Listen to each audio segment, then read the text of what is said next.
watching Rogers TV. This program is brought to you by Ignite TV. Now you're in command. Visit Rogers.com for more details.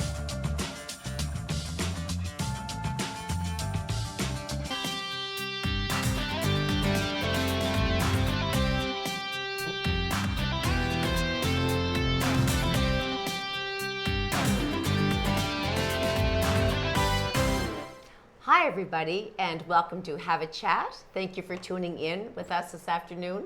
I'm Judy Loge. I'm joined by my wonderful co-host today, a friend, a neighbor, and someone you've met before, Michelle Tobin-Forgrave. Hello there. Thank you for stepping in for Veronique, who is very busy with other engagements Very and commitments, busy. and Yep. So we might be seeing more of you. Sure. Which is awesome. I love co-hosting. Yes, I know you do, and they love you. So, Michelle, we always start off our show with a quote, and you have picked out one that I'm not sure I've heard, but you can share with us. And it's very timely. All right. Autumn shows us how beautiful it is to let things go. Yes, so we're into autumn now. I don't know how I quite feel about that. It's not my favorite season, but it's my second one. Summer is mine, and then, as you said, we have to just kind of say now it's time to get the sweaters out and the decor for the fall out and part with all those summery things and my pool and. But we have so many exciting things in the fall because we have Halloween for the kids, and we have Thanksgiving celebrations, and we have Reconciliation Day coming up, and we have Remembrance Day. So, and it is sweater weather for people who like sweaters. Right. Yeah. But to your point of letting things go, sometimes I have an issue with trying to, if something's bothering me, for example, just on another note, it's sometimes hard to just move. They say, okay, it's over with, done with. I'm getting better at it, but sometimes that just move on now is harder for me than some other people. They can just finish and start again. Just like when those leaves fall off the trees, it's done. Yeah. Sometimes it does take a bit longer, but we're not doing ourselves any favors by holding on to things that don't affect us anymore or shouldn't affect us anymore. Absolutely right. So. It's a good point, and welcome to autumn, everybody. So I want to take this opportunity to wish my mother, my beautiful mother Leona, a very happy birthday. I'm going to be sharing and celebrating with her this evening with gifts, and I hope she likes them. I try to choose something that, what do you get a woman that has everything, as we always hear about these particular people that have all they need, but I know what she likes. So I'm gonna just surprise her and have dinner with her and treat her, and just to say that she is the most important woman in my life, always has been, always will be, and she set the bar high and has been a beautiful role model and a guiding light for me since the day I was brought into this world. So I wish you much love today, Mom, from me and all of the family that are maybe not able to be with you, that live away, as in your children, but certainly wishing you a very successful, healthy, happy year. Happy birthday, Leona. Yeah. She's created some very beautiful children. Thanks, Michelle. We all do our best and we all get along, and that's a very important thing. It's very important. So I want people to know that you are not just a smart lady that has a lot of various skills. Yes, you do. You've done martial art, you have so much behind you, but you are very artistic, and I want you to talk to us about something that I've never been involved with, because my mind is the creative mind where yours is both, but particularly your hands are very gifted. So talk to us about your chalk art, what it is and where it began, and some of the festivals that you've taken part in most recently. Well, it's funny because I've never ever thought of myself as an artist, ever. And I always liked to draw and doodle and things like that. And I started drawing a lot the past couple of years. And I think it was 3 summers ago when we had an international chalk fest here in Miramichi. And we had artists from the States come, and there were a couple local artists. And one of my friends encouraged me well, why don't you sign up? And I'm like, I'm not an artist, but it said, for beginner and whatever. So I thought, okay, I'll do it. And it was wonderful because the artists from the States who had come up, kind of gave us tutorials on how to do it. And so that was my first one 3 years ago here. And then word got out and I started getting invited to other chalk festivals. So I've participated 3 years in a row at the Sackville Chalk Fest, Cool. and it's quite large. They have people from the Maritimes, as well as a gentleman from Quebec, from Montreal comes down. And last year I participated in Moncton's inaugural Chalk Fest, which had international people as well. Wow. And from that, I got invited to a Shediac festival. So I think it's the 4th year for this festival in Shediac, and it's called Homme Outs. So lobster in French is homard, Homard, Yes. and this is HOM''ART. Love it. So there are buskers and there are concerts and there are a couple chalk artists and there's painting competitions and displays, and it's absolutely phenomenal. So yeah, so Now- I've been involved in those. How many would you do, like in a festival for that weekend? One? Normally, you just do one. One. So the Sackville Chalk Fest is always a day and a half. Shediac is always 3 days. However, we had, it was the weekend where, a couple of weekends ago, the beginning of September, where we had lots of rain on for the sure. Saturday. Yeah. So we had all just done a smaller one on Friday evening and Yeah. then another smaller one on Okay. Sunday. But normally it's something that you would work on over a couple of days. Sounds beautiful. I've seen your work, and it's colorful, it's vibrant, it's something pleasant and positive to take part in. It's all happy, really, right? There's nothing that it is so much fun. Right. The organizers are wonderful of everything that I've ever participated in, and the other artists are amazing. But the thing that I love the best are the people that come by and stop and chat and ask questions, and kids will sometimes sit down on the pavement with me, and I love chatting with people. I love it. I know. I absolutely You're love a it. people person. And there's always music. There's always music at a chalk festival Okay. that I've been at. So you're hearing local artists, and it's phenomenal. And that music always lends I to a love wonderful it. outing, doesn't it? It Yeah. doesn't matter what, if it's just a little picnic on Waterford Green, if there's music playing and you're just out there with your family, Yeah. that just makes it all that much better, yeah, right? definitely. So with my weekend most recently, I've been busy always, like you. We had our very first memorial at Percy's Place Hospice, which was something because from the time it opened, October 16th of 2023, we honored all of those beautiful souls that have passed on. Their families came together to have a memorial service in honor of their loved ones. And that was to April. So it was from October to April because there were so many people. I mean, there's probably 140 people that have passed through those doors, right?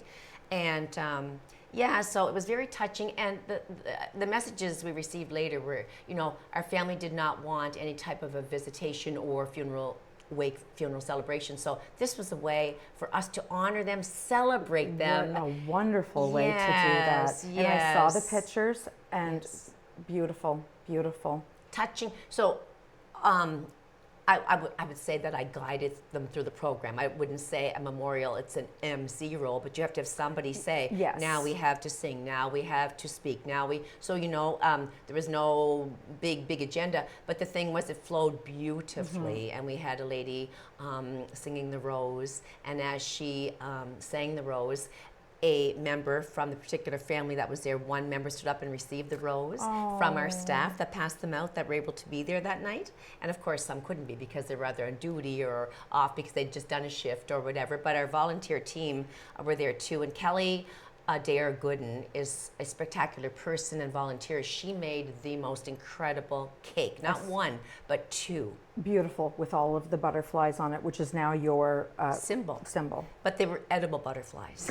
get out. So like Oh, I what a didn't work realize- of art, Wow. right? Oh, it was gorgeous. So with music and roses and of course there were tears, but it wasn't like that somber, really heavy evening. People said this was so uplifting because we got to see their faces on the screen, Yeah.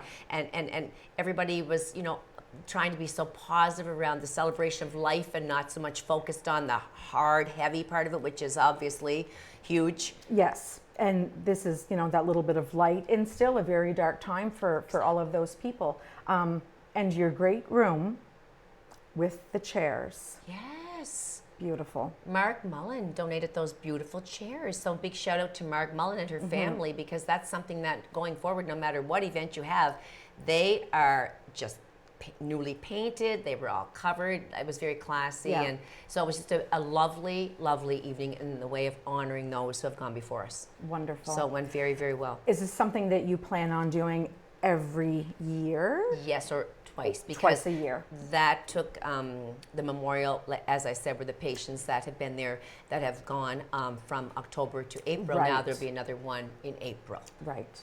So, Very special. yeah. And Michelle, I was going to ask you about something that I have a very big love for, and that's Rotary. And your dear husband, Kevin, became a Paul Harris Fellow on the weekend. So He did. tell us all about on the event. Thursday evening. So Kevin's been involved in Rotary since 2000, since he moved back here. Came with him, and he's always loved Rotary. Yeah. He embodies Rotary with service above self. He, when he can fit something into his life, his busy schedule with work and me at home. Once that's taken care of, it's Rotary. And yeah, he was awarded with the Paul Harris Fellow Award Thursday evening with 3 other very spectacular people. And he's in good company, since you and Gerard too both have Yes. a Paul Harris Fellow.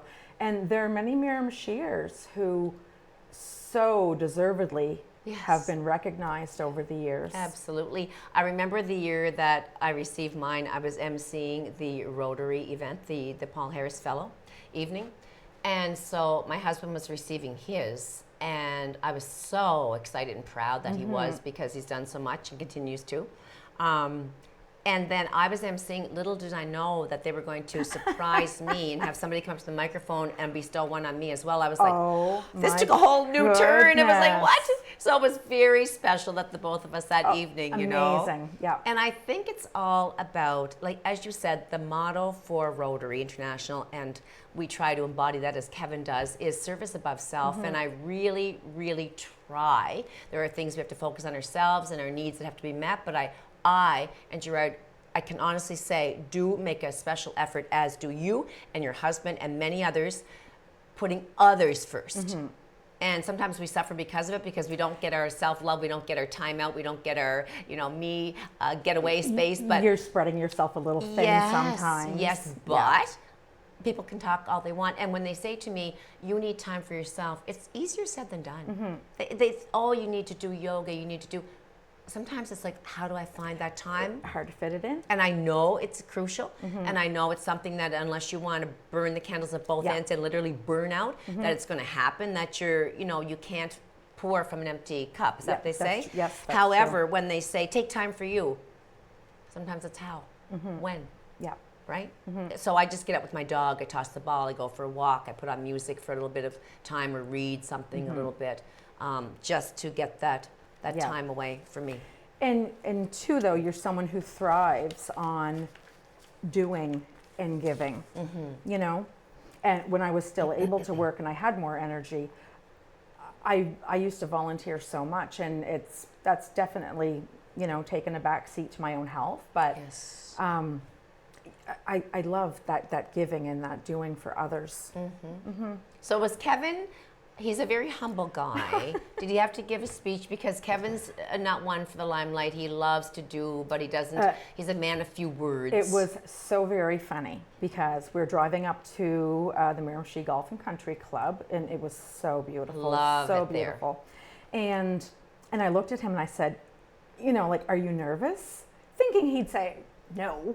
And he said, oh, I am. Yes. And I said, oh my gosh, he can get up and talk in front of, 800 foresters or the government, the federal government, and talk about forestry initiatives and projects and statistics, whatever. Yeah. But for him to have that limelight on him. I know. So he had his little speech, and he took it out of his suit pocket, and he could hardly open his paper. And one of the fellow Rotarians, she had said to me, "Oh, Michelle, I thought I just might go up and try to help him." And, you know, he wasn't the smooth talker that he normally is. That's he was, okay. but he is extremely proud that he received that award, that he was recognized. He's such a good guy. He is a good He's guy. a sweetheart. Yeah. I just absolutely love him. So Michelle, I wanted you to touch on an issue that's important to all of us in this community, and that is the SPCA, because you and I have a very huge love for animals. Yes, I we mean, do. I just adore them. They're just the furry children. Yeah, they're are. still the children. They're just furry. And you were talking about how much support is needed and that they are getting more support. And did you want to further the conversation on that? And I would have liked to have contacted them to see how much money has been raised so far. But in the past 2 weeks, there have been fundraisers galore. Good. From personal people doing fundraising to kids to businesses. It is absolutely unbelievable. Because our SPCA was on the verge of closing. They get no federal or no provincial funding whatsoever. And just to put a plug in for them, they're having their annual festival. It is the Food Truck Festival, and it is the SPCA's huge fundraiser every year. So that's coming up maybe the first week of October, I think, the first weekend. Yeah. When you get that date, you secure that with me, and if it's coming up soon, maybe even by our next show, I can have the details on that and get it out to our public. But it's just wonderful, like the amount of support that the community is giving the SPCA right now. And it's sad to see that they had to go so far Asking? Yes. You know, like to be on the verge of, you know, shuttering their doors. But this community, like Miramichi, is the most amazing community that always rises to any occasion to help out. So. And can you imagine all those animals with nowhere to go? I mean, there are so many, mostly cats. I understand, right? Yeah. But then the vet bills and the food bills and everything. the diseases that they get. Even like, you know, the cleaning supplies that they need. And Huge. You know, like, Well, there you go. So if anyone can support the SPCA, they are our fur family. And we're going to go to break, and don't go too far because we have a wonderful gentleman coming up to join us. Just grab a coffee and come back.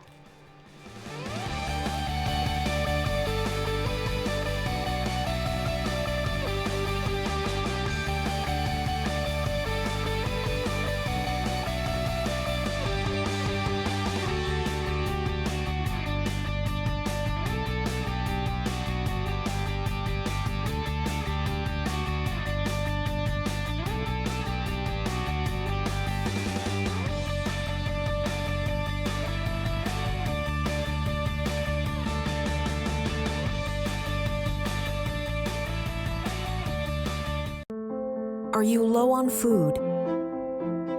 Struggling to pay the bills? Overwhelmed by life's challenges?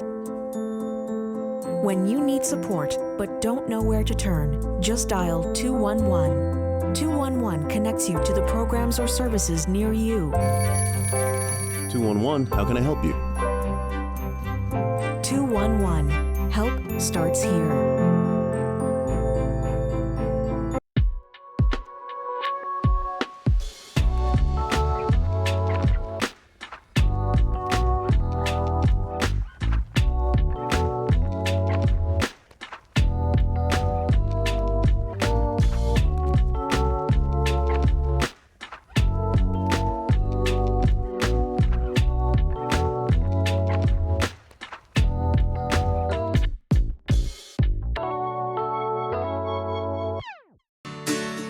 Here are 3 reasons why your social strategies should include Rogers TV. Reason number 1 is we have hyper-local audiences. The community TV channel gives you a chance to engage with people where you live, so you really get to know your neighbors and they get to know you. Reason number 2 is we can help diversify your distribution. With social media, it's really important to be able to have a wider audience. And Rogers TV can actually help complement your online presence by delivering to a different audience. And it's actually really easy to repurpose your existing content or to just create new material specifically tailored for community TV. And finally, reason number 3 is we can help enhance your credibility and your trust. And by aligning your brand with Rogers TV, you can tap into that trust that viewers have. This can boost your reputation, especially among viewers who favor local businesses and value community involvement. 1, 2, 3. It's that easy to build your local audience with Rogers TV.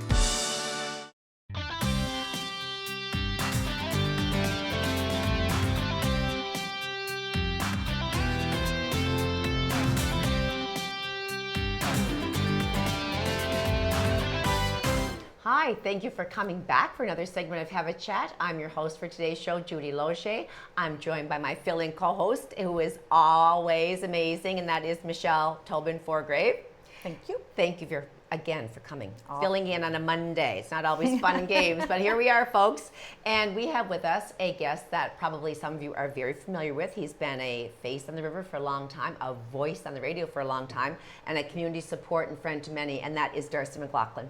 Thank you for having me. Appreciate it. And they think, oh, I hear that voice, but I never see that lovely face. Well, it's a face made for radio. like. No, it's not. No, that's not true.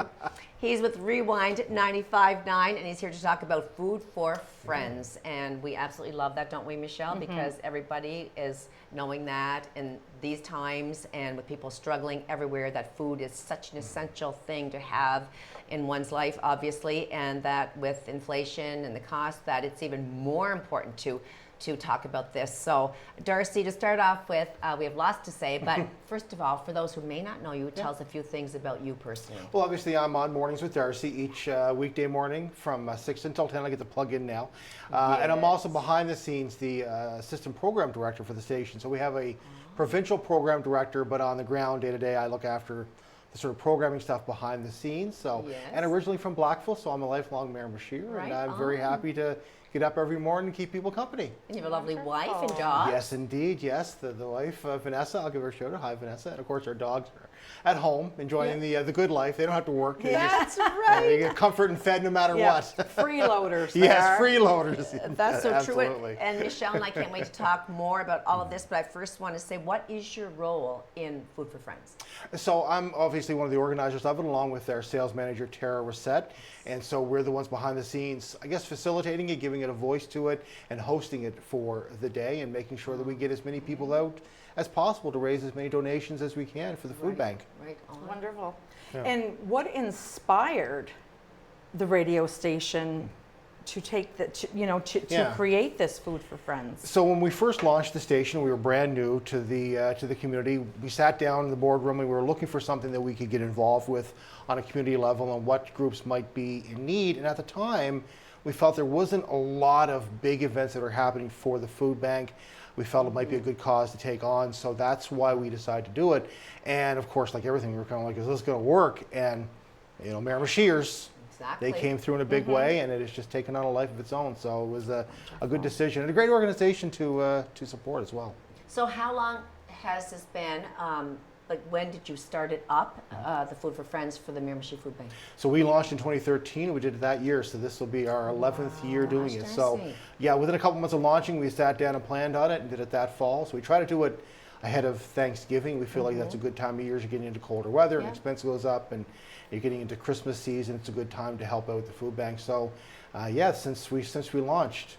So then, that being said, would you say, I know that I've given to the food bank, and Michelle, you've given things to the food bank, but you would probably be one of the main organizers that bring in the most annually to the food bank, only because you do this drive, which brings everyone out. So I don't know exactly that, but I do know we would be one of the bigger ones. And what I find is it has taken on a life of its own. Yes. Once the fall sort of rolls around, once we get out of August, we start to hear from people. Are you having Food for Friends? When's it going to be? Because we hear from some of the schools, like Max Aiken Academy has been a huge supporter over the year of Food for Friends. We were contacted by Care for Beausoleil. They want to get involved. So a lot of the schools get involved, a lot of workplaces get involved. They have food drives or donations. So they want to make plans. So as soon as the summer's over, that's it. You know, that's why I say it's become an event onto its own, even without us, right? Yeah, but still, again, like you said, there are other people involved, but you are a huge force behind this, and I want to personally thank you for doing that for all wonderful. these years. It's quite an incredible legacy, isn't it, to be able to say that they spearheaded that and it's so successful. Yeah, well, we try to be a community member, a strong community member are. of the community station. Yeah, so, definitely. Definitely are. So, what are some specific ways that the donations to Food for Friends impacts the community? Well, I mean, first of all of your donations are staying here in the community. They're not going somewhere else. And one of the reasons we call it Food for Friends, other than the alliteration, which sounds good, is we always say these are people who are your neighbors, your friends, your co-workers. They're people that, lots of people were in church yesterday. Guarantee you people were sitting with somebody who used the food bank. Children go to school this morning. They probably got classmates who use the food bank, maybe friends that use the food bank. So it is making a difference for folks here in Miramichi. There are hundreds of families, more than 400. Last time I checked, it might be more now, who are using that food bank on a regular basis each month. So it is staying here. It's not going somewhere else. These are people that you know. You may not know they're using the food bank, but that you know in this community who are being impacted by your donations. Do you know, or either one of you know, that people, there's still that stigma attached to people, even though they're hungry, that they still have that stigma that if they go and ask for food for their family or show up to get items from the food bank, that they're, I don't know what the word would be, but that they're really, really struggling. But that could be one of the only main areas that they're struggling in is food. Because let's just face it, you go to the grocery store, I come out with I go in with a $100 bill and come out with what did I get? So to feed families of 4 children, it's not that maybe they're thriving in school and they're thriving at their workplace, but then there's that overwhelming need for the extra food that 4 children would require. Because once you've paid your mortgage or your rent, Utilities. your utilities, maybe your gas. insurance, your gas, your whatever. Maybe your kids are joining, hockey, or they need some new sports equipment. What comes last is I know. This is how much we have for food. And I know people that have 4 and 5 children, and they're all involved in various extracurricular activities. They're involved in organized sports. They're, like just even a family trip, they have to kind of put that aside because there's 6 people, the parents and the 4 kids, that can't go anymore because of this need. So it's a huge need, and I wish there wasn't such a stigma on people that really do need that food bank, which is more and more and more all the time. Well, as you mentioned, the cost of food has gone up, inflation and everything has gone up in price. And so a lot of folks find themselves needing that extra help. They sure do. And are there any particular food items, Darcey, or supplies that are needed especially for this food drive for the Miramichi Food Bank? So any non-perishable food items are accepted. That's great. Some of the things they've highlighted are, for example, canned vegetables, which of course keep and are very healthy. Yes. Canned fruit, for example, is another one. Crackers, jams, peanut butter, which is loaded with fiber and protein, so fruit is great.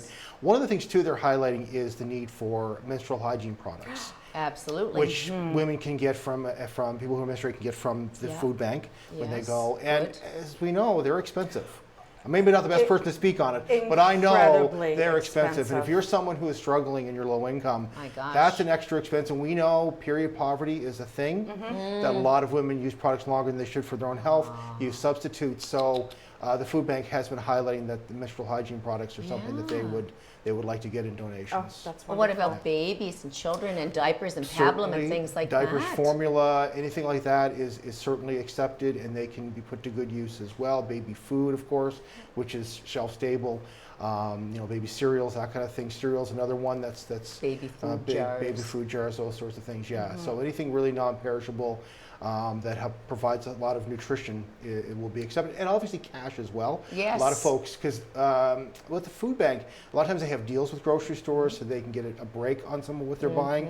So cash will definitely help stretch a long ways as well. And one of the things we're doing this year is a barbecue like we normally do. Nice. I want to give a shout out and thank you to the Point Church. They're providing the barbecue this year, first year that they've been involved. Thank them. And so from 11 until 2 that day, if you want to grab lunch, come on down and grab it. And those donations will benefit the food bank as well. It's really good. And as you're speaking, Darcey, the things that I find that are really expensive when you go to the grocery store and that any household can benefit from are the everyday things like toilet tissue and paper towel and laundry detergent. Yes. So soap for your sink, for your dishes, scrub, Toothpaste, shampoos, yes, a lot of those things as well. That's huge. And they do accept those. We do receive donations of those each year as well, yeah. Deodorants, all of And it, it's yeah. funny because, you know, if someone mentions the food bank, you think, Food. okay, yeah, you know, some canned goods and some boxed goods and some peanut butter, you know, but you don't think about toothpaste and toothbrushes. which are and, essential. Yeah, And Kleenex and things All like of that those that things. people need in their home. yeah. Well, you can only access the food bank, I believe it is once a month. You get a load of groceries. And so if you can provide some of those things to folks, it allows them to stretch their dollars the rest of the month to buy food as well. If they don't have to Right. worry about buying toothpaste or buying deodorant or buying Exactly. shampoo or, as I said, menstrual hygiene products or diapers, then that benefits them down the road in terms of what their purchasing power with the money that Exactly. they have available, yeah. Yeah. Because you want people to eat as healthy as possible. Sure. I mean, you don't want to just process food all the time. Yeah. I mean, what are our children going to turn out like when they're 4 years old, needing just, you know, that little things that don't have many calories or, like Darcey said, protein in them. Like, we're trying to help as much Yeah. build these kids to be healthy, strong teens, and then and adults, you know, to maintain a healthy life. Definitely. So yeah, to have the support- best, Yeah. you know, and for kids to Nutrition. have the best Yeah. start. So Yeah. how can our viewers get involved with Food for Friends? So obviously, October 4th is when we're hosting it down at the Action Corner, as we call Action it. Corner, If you're of baby. a certain age, you remember Yeah, the Action Corner yeah. at the corner of Jane and Pleasant Street. I'm there at 6 a.m., so we started taking donations that day at that point till about 4 o'clock before we make our delivery, just around the corner to the food bank. However, we are accepting donations now. So if someone can't make it that day, in fact, we just had a person drop off a couple of bags of groceries last week. So we're not going to turn away anybody if they walk in with some groceries or a $20 bill. We'll make sure we keep that until the 4th, and we'll make sure we make the donation. But obviously, drop by the barbecue and grab a bite to eat, make a donation that way, just to make a direct cash donation or drop off food or other items that the food bank can use. Wonderful.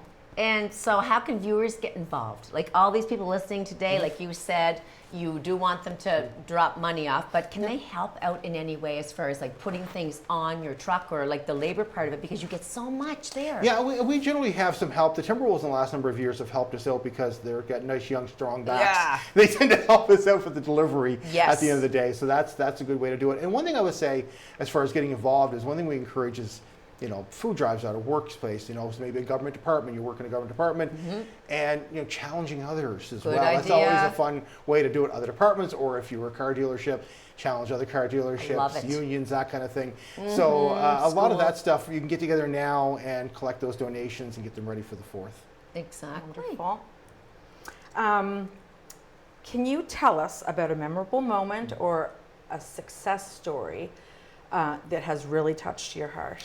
So, you know, obviously we're not there when the food is being given out, so we don't see any of that stuff. But I can tell you a couple of things that I've remembered over the years from Food for Friends. In the early days, especially, going in to make the delivery and looking around and seeing, you know, a lot of empty shelves. And then all of a sudden it starts to fill up and you realize, ooh, this really makes an impact. It makes a really big impact. So that touches you. And then one year, early on when they had the old location by the post office, they were explaining, you know, how they hand out the groceries. And they had this one shelf, and it was for like extras, was what it was called, extras. And that was things like cookies and granola bars and snacks. And someone said, you know, for some kids that are using the food bank, that might be the only time in the month they get a treat like a pack of cookies or a granola bar or, you know, cheese and crackers. And there were people in tears that were dropping off items because you think about that. I take it for granted. If I want a pack of cookies, I'll go to the store today and buy a pack of cookies, I right? know. Yeah. We don't think of it, but for some families, that is a treat for their kid. And it may be, again, the only one they see that much. Those are the things that you hear and you go, there's a real need for this food bank. It's doing a great service, and the Certainly is. donations are really, really needed to help them keep going each and every month. Because it is not cheap. It certainly is not. And Darcey, like, so you started this whole thing with 95.9 in 2013, but, and you've talked some about it, but what are some of the biggest changes or the biggest demands that have grown from the onset to current time? You'd like to think that the demand would fall. You would hope as a society it would. But as you mentioned earlier, the cost of food now, food banks all across the country are seeing an increase in the number of people that are using them because that demand is there, and folks are having a harder time. As we said, utility bills are up, rent mortgages are up, gas, although it's been dropping lately, has been up. Everything is up, including groceries. We all see it. It impacts every one of us. So if you're low income, it's certainly a huge impact. And again, food banks everywhere are seeing an increased use and are looking for more and more donations. So yeah, it'd be nice if the demand was down, but we know it's up.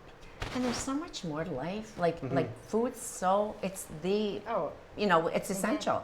But then you forget about these families. Like I said, I alluded to the fact that people have 4 and 5 kids, and some families, the haircuts, just to get them a haircut or school clothes, or to get them that dentist bill covered, for them getting cleanings or something. Like, it's scary. It really is. And for those people listening, all you have to do is put yourself in that position and think, okay, maybe I'm a single mom and I have 3 kids with my one income, and my kids are hungry, but I still have to pay for my house to be heated. I still have to drive to work, which could be half an hour away, which there's so much more to it, right? And we know the parent sacrifice too. There are parents that will go hungry to feed their kids. I Their would. kids will eat, they won't eat. So, I hear about obviously if we can help to fill those cupboards, we're helping everybody get, because yourself, you get hungry, you can't function, your brain slows down. And you think about somebody going to work, because a lot of folks use the food bank are people who have jobs and go to work every day. You think of kids going to school, nutrition is very important. It certainly is, Yes. to everything. To everything. Yeah. Do you have any of those, okay, so I'm going to ask the question, I guess, do you get to share in the excitement of, after your food drive is over, of going over there with, who is the director, by the way? There's a new director, and I do forget her name That's now. okay. We're going to be chatting with her She's coming new? up to. Yeah, she's brand new. Right. Yeah, in the past Good we've had a couple of really great ones, but we have somebody new. So I'm looking forward to meeting her and finding out a little more about her. Yeah, obviously, like I mentioned, when you get to go over there and drop off the food, the volunteers are waiting, and they get to bring it in, and they start to count how many items, because they have to count each item as it comes in. It's very gratifying. It's funny. Every year I get this anxiety about, or how are we going to do this year? Are we going to get donations? Are people going to support it? It's been X number of years, and of course Miramichiers always come through. The generosity is amazing. That's something I always say about Miramichi and Miramichiers, is that they step up and they support. They do. It is amazing. Wonderful. Yeah, this is it's such a close knit community. Do you say you would get as many donations, monetary donations, as you do food, or would you say way more items of food and that you could use much more No, cash? it's usually about a donations? 50-50 situation. Good. Yeah, so it usually works that way, and the barbecue's a big one as well, because that does bring a lot of dollars in. But yeah, we get a lot of folks that come in, and you get businesses who are coming in with checks, and service clubs drop by as well. So it's great to see it. Yeah. We only have, I guess we're going off air. Oh, right now? Okay. So October 4th? October 4th, beginning at 6 a.m. at 202 Pleasant Street on the Action Corner. The Action Corner, that's where all the action's going to be. Thank you, Darcey McLaughlin. Thank you for so listening much. to him. Support this cause, folks, and don't go too far. We'll be back. Thank you.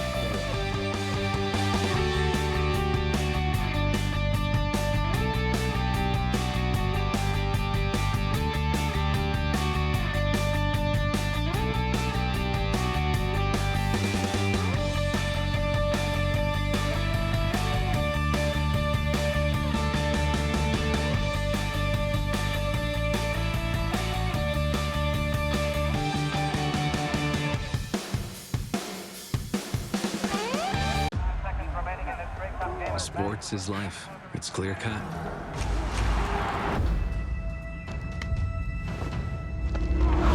Everything's out in the open. There's nowhere to hide.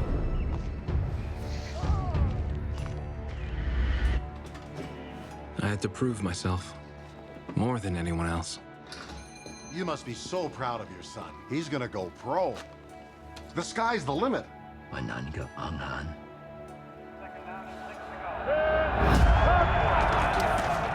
There's always a winner and a loser. You cannot reach the sky in broken cleats. Of course, I always want to be the winner. And I did reach the sky. Norman Kwong, the first Chinese-Canadian professional football player, still holds records to this day. He retired from the sport in 1960 and later became Lieutenant Governor of Alberta. This is a man's heart, a heart in desperate need of medical attention. But because 78% of Indigenous people experience racism in healthcare, he may not get the help he needs.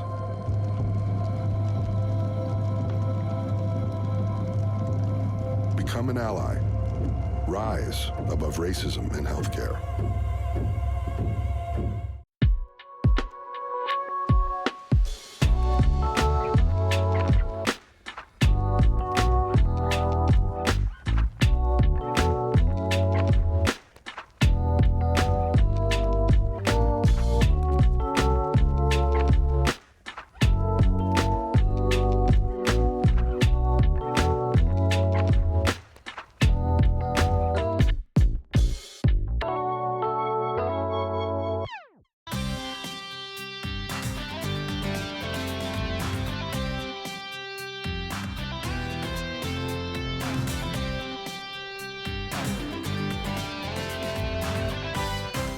Hello, thank you for joining us for more Have a Chat. I'm Judy Loge, your host for today's show, and I'm always thrilled when I can get to stand in for Veronique, the awesome Michelle Tobin-Forgrave. Thank you very much. Yeah, we're moving right along. We had Darcey McLaughlin on for the food drive happening October 4th, and you can drop off donations anytime now at their station on the corner, downtown, 95.9, and then be there for the barbecue and support the food bank and all of those people trying to put food in the mouths of children, teens, and adults. It's everybody's affected in the need for food every day. So, Michelle, we did have a guest lined up for today, but now that we're into fall, comes the flu season. So this person said, I'll have to join you another time because I'm down and out with the flu. And I said, that's fine, you stay home. Don't spread it around. Don't spread it around. So here we are. But it's really quite timely that this person who we will have on in the future could not be with us today, because we have Michelle, who has shared her story in depth, at least more than I'd say twice, which it always tugs my heartstrings because it's such a huge story, not just affecting Michelle's life, but those in the world that have been touched by concussion and brain injury. And this happens to be National Concussion Awareness Week. Yes. Which is a whole week. A whole week dedicated to that. Yes. And it's a very hard topic, I'm sure, for you to talk about. I've never sustained a concussion. I know many people who have. But just for those who have not been able to hear your story, in a little nutshell, tell us about the first time you sustained a concussion, and then going forward, how many more? So the big one that started this whole journey, basically, in 2 weeks' time, it will be 7 years. So it was October 3rd, 2017, and it was basically a simple trip and fall. Yeah. And I hit my head. Looking back, going through my life history, I had 7, 1 diagnosed before that period of time, and 6 undiagnosed. What? And since the one in 2017, I have had 3 more. So the more concussions that you sustain, the easier it is to sustain them. Of course, yes. Because everything's off them, Everything right? is You're off. visual. Yeah, I don't have great balance. Yes, of and course. yes, I have issues with my eyes and stuff. But yeah, it's been a long journey. A very long journey. The ones that were prior to the big one in 2017. 2017. Yeah. Were you were in martial arts and you were doing all of that, or were they other falls? Or The funny thing about my history with concussion is that I've never had any except one that involves sports. Oh. I'm really good on my feet with sports. Yes, I know that. I did have one maybe in 2011. I'm not really sure now. Numbers, you have to have numbers written down except that 2017 one. My dog and I, we had hit heads, and he hit me back here, and it literally severed my tooth, this front tooth here. And that was my first diagnosed concussion.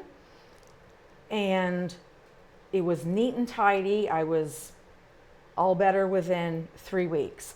But I had all of these symptoms, and it was eye-opening.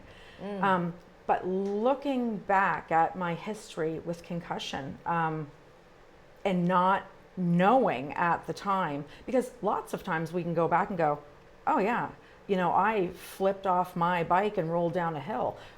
Chances are good you sustained a concussion as a kid. And I did do that. Well, there you go. And it can have long-lasting or even lifetime effects on a person's brain and body that we're not aware of. So that's why National Concussion Awareness Week. It's in Canada, but it's also in other countries across the world right now.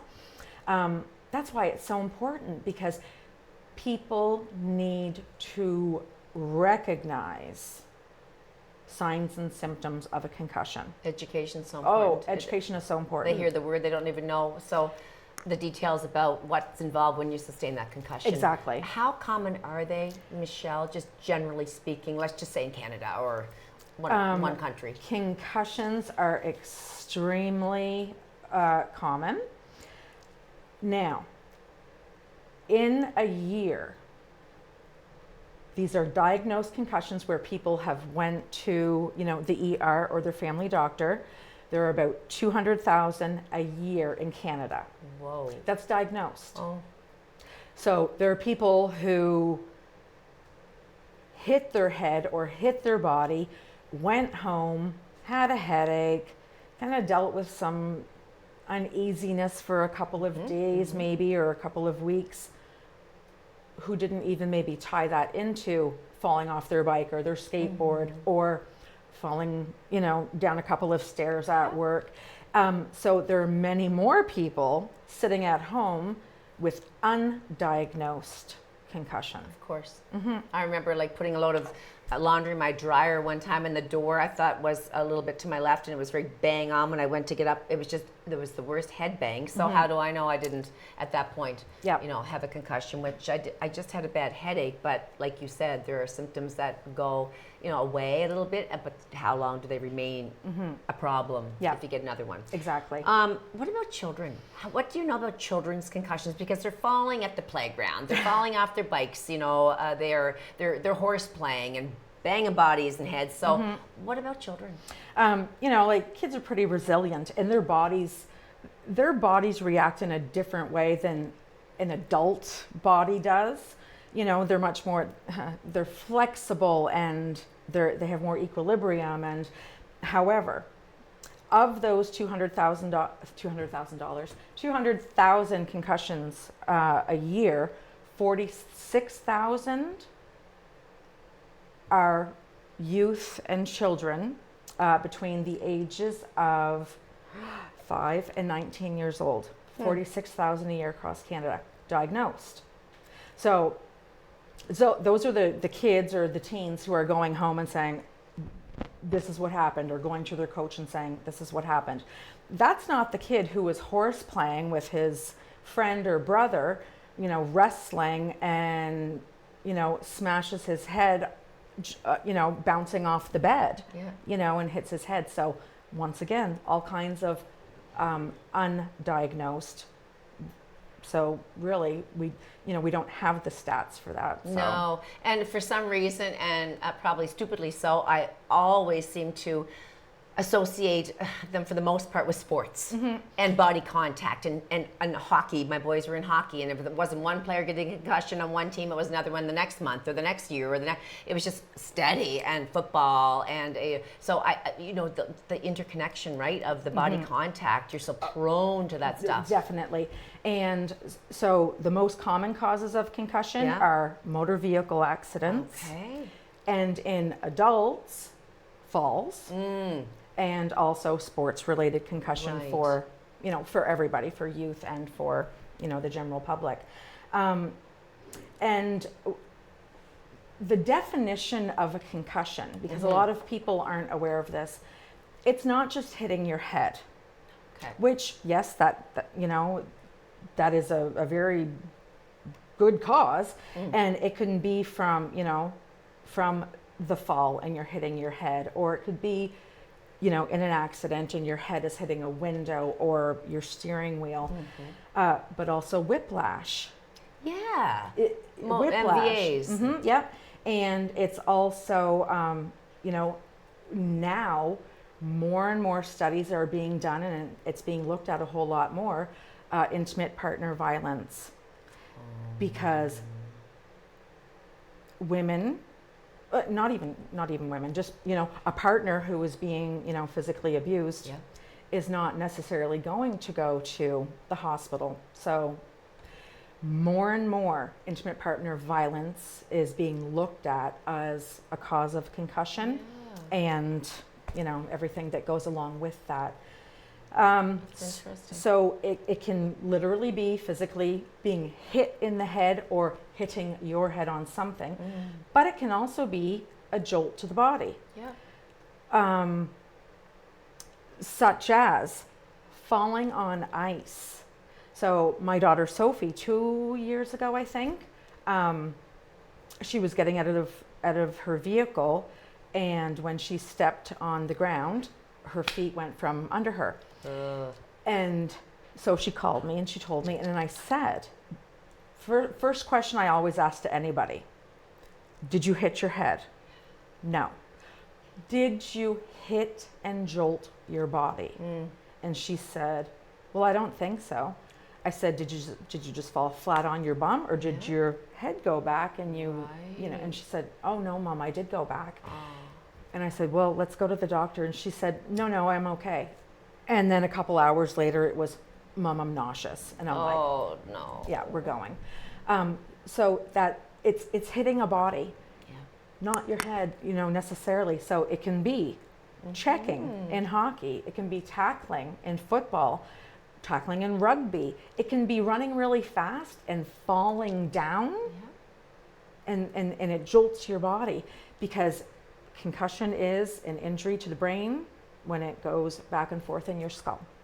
And as you're all interesting stuff, and sadly so, it's happening more than we ever wished it would. But I was watching a video just last week, in fact, on a woman who was a victim of domestic violence, and you spoke to that point about, so she was going to the chiropractor, and she was going because he had been, her partner, repeatedly trying to choke her, and so every time she tried to resist him, he'd jerk her neck back and repetitive.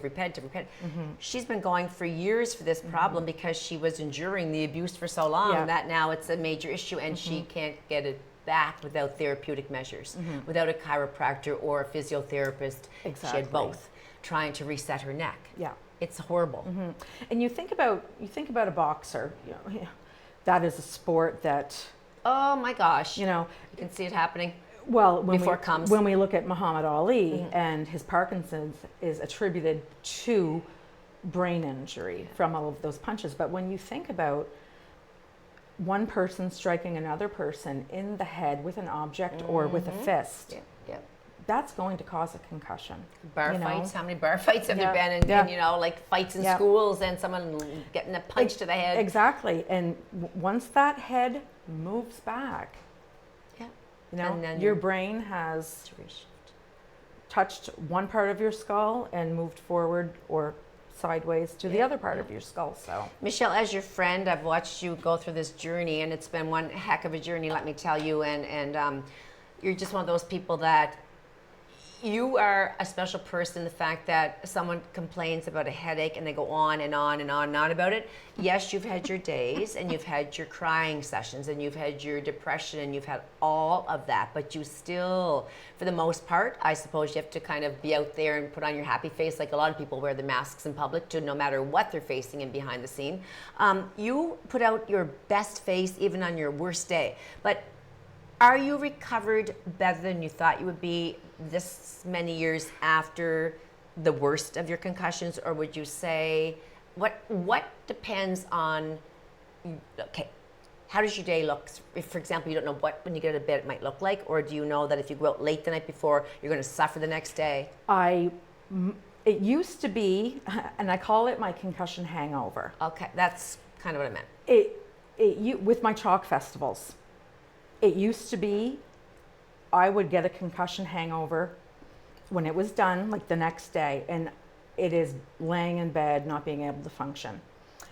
I have found this summer that my concussion hangover, I'm only getting it like on day 2 and 3. So, so that to me is a little bit of progress. It is. I went to a concert Saturday evening in Moncton. It was amazing. Nice. And yeah, yesterday I did not feel well. I stayed at my mom's and drove home this morning. Yeah. So my concussion hangovers are not as bad as they sometimes can be. It all depends on the activity. It all depends on the amount of stimulation as well. Stress must play a huge factor. Stress does. If I don't get enough sleep, that can wreak havoc with my brain. And I developed insomnia the whole first year after the concussion in 2017, and it took seeing a concussion specialist in Moncton to say, I think you need some sleeping pills. Yeah. Because it was absolutely horrible. Like I couldn't function. So No, out of control. yeah. In our last little bit of time, we don't have much, just some very quick tips in prevention of concussion. Prevention, it's wear the proper equipment. It's wear a mouth guard. You know, make sure you always have your mouth guard in. If your sport requires it, it's because there's a reason for it. Just try to be safe, you know, in your own home. Make sure you don't have things that you can fall over. I need to always watch to see where my dogs are. And me too. With You leash know? there, and she gets tangled around me, and I'm out, and they're wrapped around my ankles. All of a sudden, it's like there's a reason to fall and break my neck. One of our dogs loves to lay behind our feet when we're cooking at the counter, at the oven, you know, at the stove. Yeah. People have stuff around their bedside too. So they get up in the morning, they might have their bedstand, but then a bunch of slippers and robes to jump into, and like their little nighttime machines and all that. So I've noticed that when I go into some homes that there's a little bit of clutter in the area that the people are most susceptible to falling around. Yeah. And so just to be cautious, I guess, Michelle. It's wearing proper footwear at home. You know, like not slippy, slidey socks on a wood floor. I've done it. I've taken a few spills on my hardwood floors without anything, like proper grips on my bottom. I do like a sock on or something, and there I go flying. My husband booked me for a bone density because the last time was excellent, but this time might not be so great because I've had the slips and falls like everybody else my age. Yeah, but for the most part, you're doing well. I love having you on. You share so much information. Thank you, everybody, for joining Michelle and I for today's Have a Chat. Come back for more interesting stuff next week, and have a wonderful week ahead, everybody. Have a great week.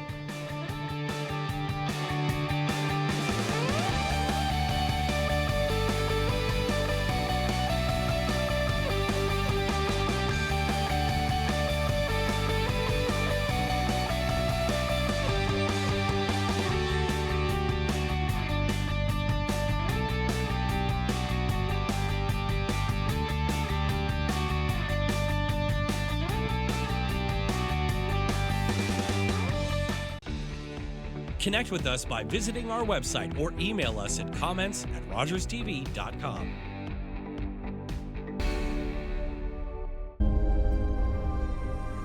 Welcome to the traditional, ancestral, unceded territory of the Stalo people.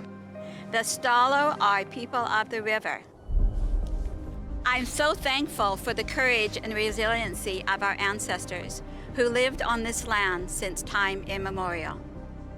Each of us have gifts from the Creator, and our Creator has a plan and purpose to be fulfilled in our territory. As we embrace our traditional teachings, we can lead the next generation into the fullness of what our Creator designed. Our shared history reveals a broken relationship, but as all Canadians commit to hear truth, acknowledge injustice, we can learn to walk in our traditional way, Letsamot, with a good heart and a good mind. Then all of our lives will be enriched. Kwasai. Every year, dozens of Canadians are killed or seriously injured because they take risks around railway tracks. Talk to your loved ones about rail safety. Visit stoptracktragedies.ca. Was that 4 or 5? He's lost count and still thinks he can drive. Do you think he knows that when he is caught and charged with impaired driving, he'll lose his license and a lot more? If he gets in his car, he'll face costs exceeding $20,000.